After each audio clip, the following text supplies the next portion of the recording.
দেখুন এটা একটা হাই রাইজ বিল্ডিং, তো এই হাই রাইজ বিল্ডিং এর মধ্যেই আবার একটি ছোট লিফট এখানে ব্যবহার করছেন দোতলা থেকে 3 তলা। এটা একটা হোম লিফট, কারণ একদম ঘরের মধ্যে এই লিফটটা তৈরি করা হয়েছে। দেখুন এখানে দেওয়া হয়েছে ব্যাক সাইডে এসএস প্যানেল মিরর ফিনিশ, ডান দিক এবং বাঁ দিকে দেওয়া হয়েছে গ্লাস প্যানেল।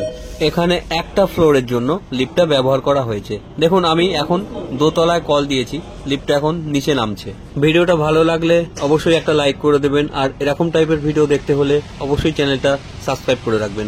দেখুন আমি 3rd ফ্লোর থেকে লিফটের বাইরের ভিউটাও আপনি দেখতে পাবেন, লিফটের মধ্যে থেকেও বাইরের ভিউটা আপনি দেখতে পাবেন, কারণ পুরোটাই গ্লাস দিয়ে ফিনিশ করা হয়েছে।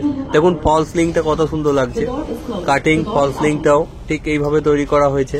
কমেন্টের মাধ্যমে বলুন ভিডিওটি কেমন লাগলো। আবার দেখা হবে এরকম টাইপ আরেকটি নতুন ভিডিওতে।